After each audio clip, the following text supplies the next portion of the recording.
Welcome to Birds in the Sky, the podcast where we explore how making art and music can be powerful tools for boosting mental health and well-being. Whether you're an artist, a musician, or simply someone looking for new ways to nurture your mind, we'll dive into creative practices, share inspiring stories, and uncover how the act of creating can lead to healing, self-discovery, and growth. Tune in and let your creativity carry you forward. I'm your host, Matthew Crane. Let's fly. Welcome to another episode of the Birds in the Sky podcast. I'm your host, Matthew Crane. Today we have U.S. Marine Corps veteran, scout sniper, and photographer Julian Chinana. Julian was a photography teacher and mentor of mine, an all-around awesome dude. Please enjoy this conversation. And thanks for being here, Julian. Yeah, thanks for having me. I'm going to read something from your website. I think it's a good way to kind of get into our conversation today. Resisting emotion. The military calls upon its members to endure varying amounts of stress. The culture created by enforcing the strict discipline and the mental grooming involved with teaching people to kill other people leads to an environment in which emotions take a back seat to carrying out orders and protecting the image of professionalism. As a Marine, I learned to resist emotions, which would have prevented me from taking immediate action and allowed me to make my mission my priority. While the discipline ingrained into Marines allows them to be a superior fighting force, the emotional suppression creates a hostile environment in the mind. The process for the mind to manage stress no longer takes its natural course. Resisting sadness and remorse force the mind to hide those emotions deep inside.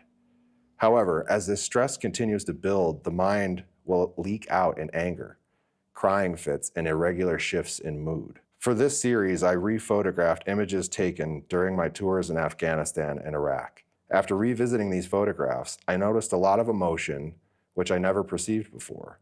I noticed a sense of pain and stress hidden in the faces and gestures of the Marines who fought alongside of me. I noticed that I was not the only one fighting an eternal battle with stress and the emotional toll created by trying to resist it. I really like that last line. It's pretty dynamic. I'll read it again. I noticed that I was not the only one fighting an internal battle with stress and the emotional toll created by trying to resist it. That's pretty powerful. It's kind of like trying to see your reflection in boiling water, right? You're not going to be able to do it. There's way too much chaos. There's way too much energy in the system. And you kind of have to let that water cool down and stabilize before you can kind of have any kind of semblance as to what's going on. What were you kind of trying to communicate there? When you put those words together, was that for like a show or an opening? So when I put those words together, that was when I started going back to school. I went back to school for photography. And through that process, I had to take, obviously, like all the basic art courses and stuff like that. And for that particular project, I was just trying to create something that like made sense to me and allowed me to like kind of share my story and how I felt and how I was dealing with things and how I kind of started to see how everybody else that I was in the military with was dealing with things. And it kind of was kind of just a little bit of a roller coaster going back through old photographs of my time, you know, being deployed and everything like that, and really seeing, like, I guess, taking the time to see more in those photographs, like from my perspective, and then like seeing it in the faces of the other guys I was with. And that's kind of how that whole project came about. And then I think through creating the artwork, the words kind of came with it and kind of formed like as I kind of like went along. So for this project, you were specifically re-photographing work. Yeah, so I was re-photographing photographs that that were taken during my deployments. I was deployed both to Afghanistan and Iraq, and it was kind of the early days of like the digital photography type stuff. But it was stuff that, so like when I was a scout sniper, some of the tools that they sent with us were cameras, and they ended up actually getting us really nice cameras at the time. We had a whole kit with a Canon DSLR, all the different lenses, night vision for the cameras.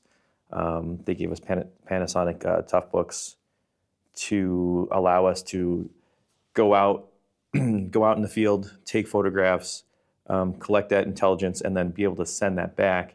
And we actually learned how to send those photos back through our VHF radios, which is pretty cool. Yeah, that's awesome. So it was like an interesting thing. And then obviously with like encryption and all that stuff, it was like such a pain to try to keep everything where it needed to be and kind of go from the digital photograph to the computer to this, I don't want to say old school technology, but old school technology where you're hooking it up and sending it back to another radio that's set up with a computer to pull that information in. And so when you went back to school for photography, did you expect to find like the emotional connection to the work, or was it something that you had previous skills taught by the military and would be like, hey, this would be kind of a nice kind of resistance-free path to learn how to use a camera and stuff like that? Or were you seeking like more depth?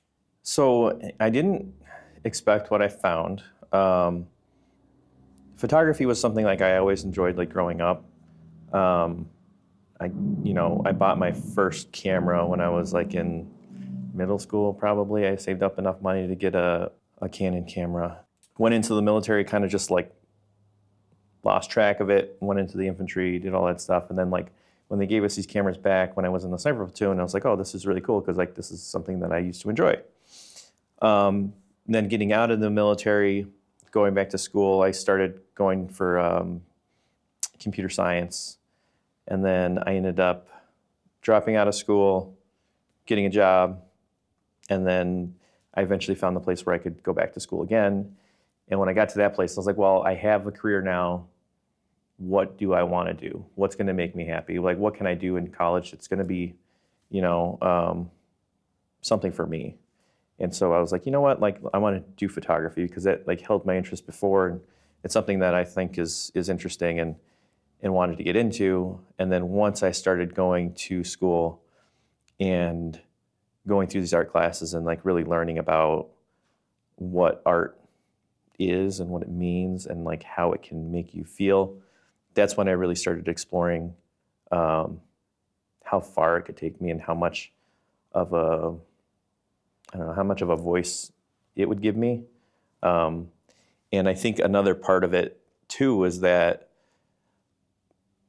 coming from, spending 4 years away, coming back and then being like put back into this environment where there's these kids that have never experienced anything.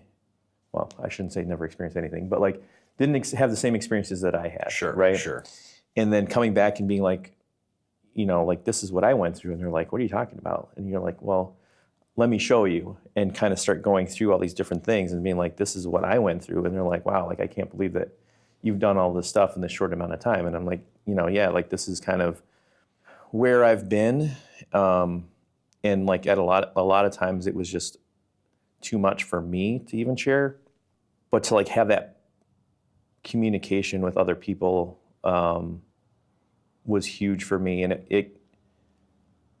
it's one of those things that's like super painful, but also like helped me grow a lot, and helped me to kind of be okay with sharing things that like I didn't want to share, and like being okay with being able to just talk about some of that stuff. And I didn't expect to go there. I just wanted to, do something fun and creative. And are you happy it went there? And are you happy you uncovered a lot of these things? I'm definitely happy that it went there. It provided me with a lot of growth and helped me open up a lot. It definitely hurt a lot going through it. It's something that like you don't realize how good it is until you can do it, until you can feel that weight lifted off of you, and like being able to just be like, I'm allowed to talk about these crazy things that I've gone through, and like I'm allowed to express myself, and I'm allowed to just kind of share and like be heard. And like that's the biggest thing I think with art, is to be heard, even if it's not like always interpreted the way that you want it to be, like, but you're able to say your piece, and then you're allowing other people to hear like what you're saying, and they can like interpret it however they want to, but at least you're getting it out there, and like they're being able to listen to it, you know. That's amazing. And I really love that you brought up being heard. And I think that you've got a wonderful experience going back to school for something that you love, because that's not what most people do. Most people go to school to learn something they have to do to make money and survive. And especially art, man. Like the fact that you were able to study art for its intended purposes, like exploring your emotional soul and connecting with other people, sharing with other people your experience, strength, and hope, all that stuff. And you didn't, like, the biggest problem with art in any school system is trying to pump out artists as if they were tradesmen. And that we all can see that that's false, right? You're not going to get a degree in painting and then go be able to support a family of 3 or 4 and buy a home and a car as a painter, right? It's just not the case. But here you are, you go to school for something that you love and want to actually study, where it's not a burden, and it cracked this whole thing wide open. I mean, this is exactly what I want to talk about, is that in the mental health discussion, there's so much about diet and exercise and supplements and cold baths and saunas and all this crazy stuff, which has absolutely got its benefits and its merits. But art, right? Music, photography, just getting into a place where you can be heard. Like, you're not trying to make photos and be a New York Times bestseller. Everybody would love that, but you're trying to be heard for yourself. Like, it's almost like you were trying to hear yourself, like to make art, to hear these things and uncover, wow. I love when you were re-photographing things and finding emotions on your comrades' faces that you just didn't see prior. I mean, that's amazing. While you were deployed on any of your deployments, now I know this isn't like something a lot of civilians can connect with, but in that kind of intensity and the lunacy of war, what did you guys do for fun? Like, how did you, between missions or on downtime, did anybody ever have instruments or harmonica, or you guys make silly pictures out there? Yeah, so it's actually funny because we did a lot of crazy stuff to stay entertained, obviously. But one of the guys I was really close with, who was in the sniper platoon with me, he actually came to visit like a month or 2 ago. But he lives in Boston. He's a firefighter out there, and he plays the bagpipes. He's a musician like through and through. He actually was in the Marine Corps in the 90s, got out, and then after September 11th was like, I'm going back in. Came back in. I ended up meeting him. Well, he was on my first deployment, which was on ship. And I didn't really know him until he came into the sniper platoon. And he brought his bagpipes with him. He brought all kinds of different instruments, the harmonica. I know we had a few people with guitars and stuff like that, and they would kind of just jam out, and like we would just kind of hang out and they'd play some music and stuff like that, and just kind of like unwind. But that was one of the more like iconic things about some of our deployments was my buddy Benny, playing the bagpipes. Like he would get up on top of like the bunker, and he would just play the bagpipes, and it was just like, some people would get like real riled up and be like, yeah, like, oh yeah, this is awesome. And then, you have all the people that are like, what is this? What is going on? Like, just like, let us, Bagpipes are the worst. You either love them or hate them, right? Yeah. So he was actually, like I said, he was here about a month ago, and he's like, oh, I got to play my pipes, make sure they're still in tune. He's like, do you mind if I go in the backyard? And I was like, you know what, just go in the front yard. And I live on a pretty main street. I was like, just go in the front yard. Like, it doesn't matter. Just go march around or whatever. So he he's outside playing the bagpipes in my front yard, just like marching around, like playing the bagpipes. And there's just people like yelling from their cars and like honking the horns and stuff. And it's really funny. It just kind of like takes me back to, to that time when he just kind of he plays them everywhere. So that's fun. Yeah. That's fun. Did you ever find yourself thinking that this is going to be something that, I know you're not teaching, you're not a photography teacher, you don't teach photography, but you did teach our cohorts for the Odyssey workshop about how to tell your story, because it wasn't necessarily a workshop about how to use a camera, right? It wasn't like the fundamentals of photography and lighting. It was really about teaching veterans to tell their stories about their service or transitioning. Transitioning is a huge part. Did you find any challenges when you were getting out of the military, trying to roll back into like civilian world? Yeah, like I said, like when I first got out, it's an interesting like thrust into civilian life. For me personally, I just felt like keeping as busy as possible was the best solution for me. So I started working like a full-time job, started going to school full-time, like as many classes I can squeeze into my schedule, right? And it was like, 18 credit hours a semester, and it was just like hitting the ground running, just I'm gonna do stuff constantly. And that's the best way I dealt with what I was going through at the time, and it kept me occupied. And it was just, that was my method of kind of not like dealing with civilian life, right? Was just stay busy, stay busy, stay busy. And then as I kind of continued on, I found that like,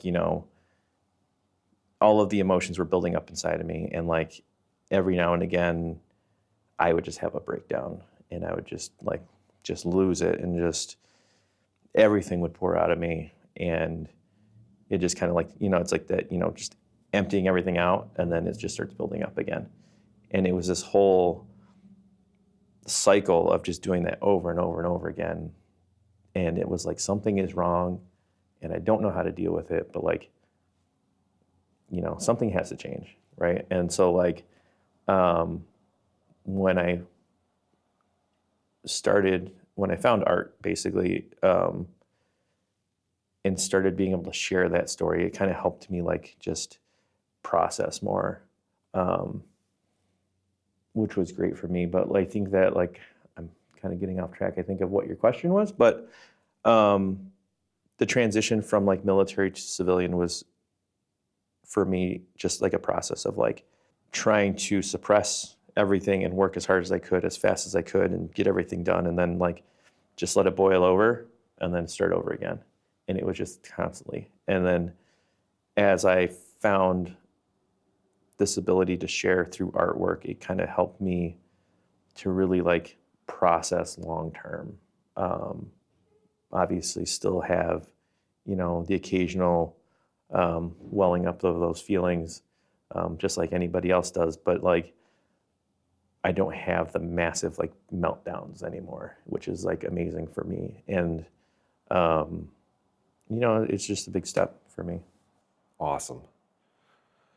So I like it's really powerful that veterans and honestly anybody that has, because you don't have to be a veteran to have that cycle of like trying to stay completely busy and resist those emotions, right? But finding an outlet, finding something to get stuff out of your mind, right, is huge, crucial. In the Marine Corps, as a sniper, are you with a pair? Is it like a two-guy kind of operation usually, a spotter and a sniper? So traditionally, and obviously like through school and everything, it's a pair. You have a sniper pair. It's a you and your buddy, right? You and your sniper buddy. Like through sniper school, it's always you have to be within one arm's distance of your buddy at all times, no matter what's going on. Like you have to use the bathroom, you're going with your buddy. Anytime you have to go anywhere, you're running together. You have to be able to reach out and touch your buddy. As we deployed, we ended up deploying with what we like to call sniper sections. which were basically just 2 sniper teams, so 4 snipers. And a lot of times in Afghanistan, we did do a lot, I shouldn't say a lot, but we did quite a bit of 2-man operations or operations where we had 2 sniper teams going out to the same area but in different spots, right? So us and our buddy, it kind of evolved through Afghanistan, through our time back from Afghanistan, and then when we went to Iraq, we really embraced kind of like the sniper section, and we kind of beefed it up a little bit where we had a 4-man sniper section, and then we also included a medic, a corpsman. So we had a Navy corpsman, I believe, with every section that we had, and every now and again we'd grab, an extra guy. So we'd have between 5 and 6 guys as our team, right? And we go out and do missions in that small group. But it kind of differed from that traditional 2-man kind of setup. So when you're out, I'm asking this because a lot of my favorite images that you've made are landscape photography. So I'm just curious if that has any kind of follow through from. I'm sure you've walked many miles and humped many mountains and stuff like that. So is that part of the allure for landscape photography? Is just to be out in nature and to kind of be moving your body? Yeah, I think for landscape photography, for me, is just kind of taking it all in, being out in the middle of nowhere and there's nobody else around. And it's like this, I don't know, it's just being there and realizing the environment around you and how small of a part you play in it. And that in a lot of my photography work, you can kind of see that I have a lot of images that are either landscapes or they're even just environmental images. I like the fruit images that you did too. And I really like those because they're landscapes themselves, right? But then some of them are also they could be very visceral. Yeah. And just knowing you, I just wonder, are some of those images, callbacks to some of your visual references from things you've seen in Iraq, Afghanistan? Yeah, so some of it is with those specific images that you're talking about with the fruit. The fruits are always acted upon, right, by man, right? And so that tearing of the outside of the fruit, that disruption that's caused is all man-made, right? And it kind of was one of those multi-layer things where I was trying to create different images, whether it be a landscape or I guess a more visceral image, but just showing how man impacts his environment and the things around him, and these, specifically with the fruits, these things are supposed to be, nourishing you, and we just mistreat them, and it was kind of one of those multi-layer things of how much can I say with this image of a single object, just by the way that it's framed and the way that it's acted upon, and that was kind of the whole idea of that. Yeah, it's really cool, especially just even the language you use to describe them, the tearing of the flesh, right? I mean, I think of, IEDs and bullets hitting bodies and things like that. Just saying that so people that are listening, if you're curious, for the video, we'll put up some images of Julian's work so that you can see what we're working with. The heater just kicked on, so we're going to deal with some noise, but that's okay because it's Buffalo and it's very cold outside. Back to teaching with the Odyssey Project.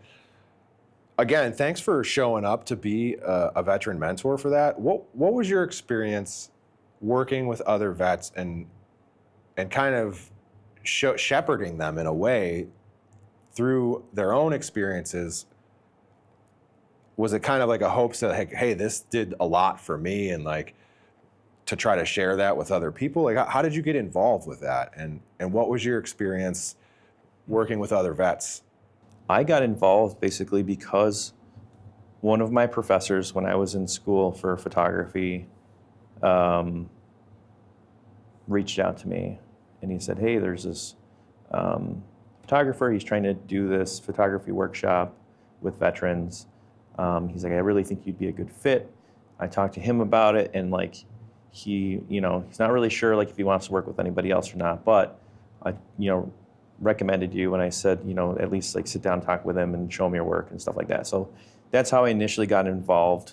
And when I heard about the project and what it was supposed to be, as far as like teaching photography to veterans, and then being able to supply them with the tools to kind of continue on, that's what really grabbed me. Was, we're going to be giving these veterans an outlet, and not only are we going to teach them this outlet, but we're going to give them the tools to carry that on.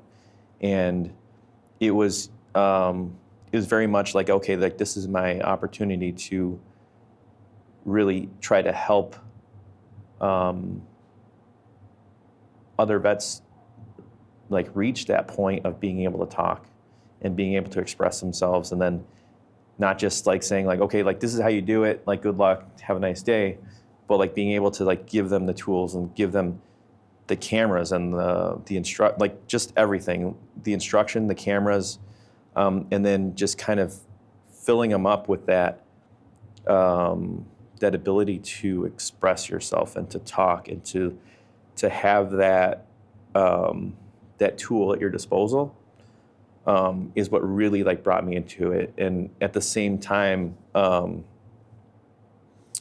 had a couple. So prior to that, I had one of my sniper teammates had committed suicide, and then during kind of the build-up for the Odyssey project, another one of my sniper buddies killed himself, and he was actually my sniper buddy in school. So that was very tough for me, especially being with like somebody who's like arm's reach away, and always having him there. And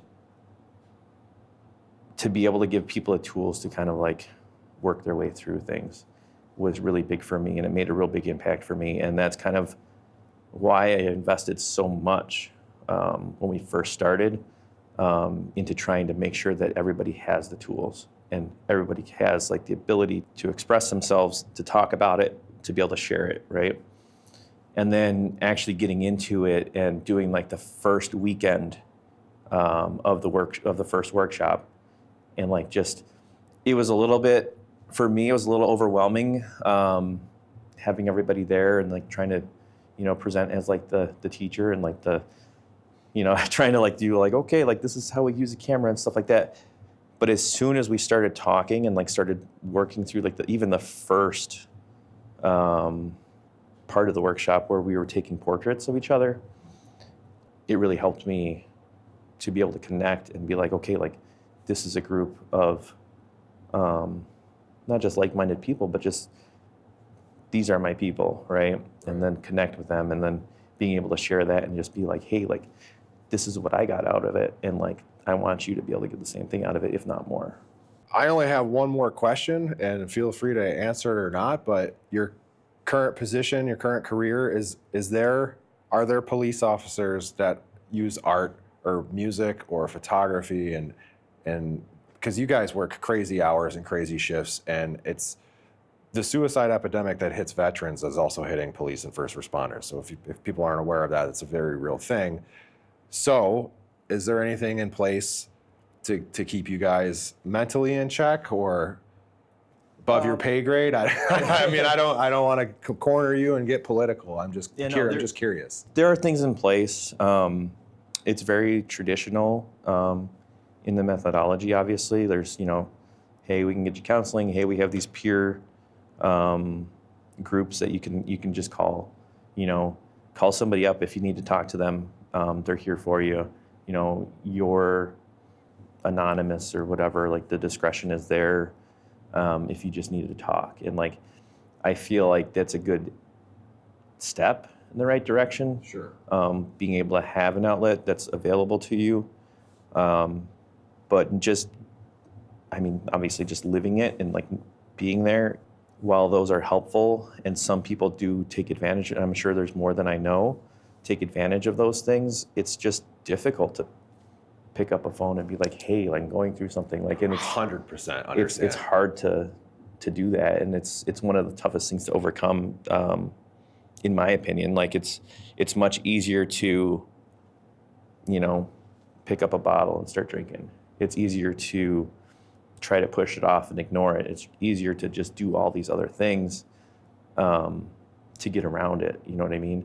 But to call somebody up and be like, hey, I'm having a problem, like, that's really tough. And like, I know a lot of people like acknowledge it, but like they don't really, I don't know if they don't understand it, but it's just like the options are limited as far as like, okay, like we can't force people to get help. We can't force people to do this. But like, it's really that it's tough because, and maybe, I don't know, maybe I'm wrong here, but it's tough because of the environment that you're in, and like you're still in it, right? Like when you're a police officer, you're living in it, you're there all the time, you're working with these people all the time. With the military, I was able to step away from the military, go into civilian life, and transition into something else, and like be able to use that transition as my outlet to start doing new things, to be able to like talk about what happened during that time. But when you're in it, you're still in it, and it's kind of one of those things that's tough to navigate. And like, I definitely think that like the big thing is like being able to reach out to people, and being able to connect with people. And it's hard to impress upon other people like it's okay to talk about it, especially when you're with people who understand, right? And that was the biggest thing with like getting out of the military, is people didn't understand. Like nobody around me was there, and nobody around me was doing the same things that I was doing, or at least I didn't think so, right? Like when I was at school, like everybody else was different, and you feel like you're just like alienated, like you're the only person there that has been through what you've been through. But then you like start to learn that like other people have been through some shit, and like it's okay to like reach out and to talk to people and to kind of like, share your experience, because that's gonna allow them to share their experience with you. And then when you connect with people is when you're really like able to process how you're feeling, and like be able to process with another person is just like, the best way to do it, I think. So, but to answer your question, there are things in place, and I think that like there's a lot of people that are looking to help, and a lot of people who are out there trying to do the right thing. And it's just like, unfortunately, it takes a little bit of something else. Yeah, it's tough, and you actually highlighted something that I never thought about before, in that when you're a police officer, firefighter, first responder, whatever, you're deployed every day. You're not like when you were in Afghanistan, before you went to Iraq, you came home first. You came home from the job, right? And able to sleep in your bed, take showers. But when you're a cop, you're out there every day, and you come home, you're deployed, you're only a few neighborhoods away from your deployment area, and so that makes total sense that you can't really step away from it. Yeah. And that's unfortunate, and the pieces are all there. Hopefully someone smarter than me can put them together and figure out a way to utilize those resources better. But I'm glad to hear that there's something in place. That's awesome. And again, man, I'm sorry to hear about your losses in the sniper community. The whole genesis of this podcast is my brother's suicide, and a lot of other folks that I served with and have gone down that road. So thanks again for showing up for the Odyssey Project. Thanks for coming here and sharing your story. Do you have any work that you're working on now? Any series of photography or pictures or anything? No, unfortunately not. I've been trying to get myself back into it. I haven't had that opportunity yet. I shouldn't say I haven't had the opportunity. I haven't made the opportunity to do that. And spoken like a Marine. I haven't made the opportunity yet. So like, I stay busy still. I do a lot of work, and I keep myself pretty occupied. but that's just an excuse, to be honest with you. Like, if you want to make the time, you will make the time, and you'll make sure that you do it. And that's kind of one of the things I'm working toward is, making more time for myself, and being able to just, check in every now and again and just be able to do something that I enjoy and do it just because I enjoy it, and be able to experience it as a normal person, I guess. Just be in the moment, and that's something that I feel like I don't always get, because I'm always doing this or doing that, working on something and kind of running around constantly. But it's always for something else. You're Right. working, you're doing stuff for the kids, you're doing, this and that. But just being able to kind of take that time for yourself and just stop and just be in the moment, and I'm working on it. Good. Well, I love your pictures. I love your artwork. And I think it really speaks from a pure place, right? Like doing art, not because you're trying to make it as an artist or be featured in the Guggenheim, but making art because you're a human being and you're connected to your experiences and you want to connect other people to their experiences. So Julian, thanks for coming by. Yeah. This is Birds in the Sky podcast. I'm your host, Matthew Crane. Like, subscribe, stay tuned for more. Follow us on all the social media channels. And that's all we got. Cheers.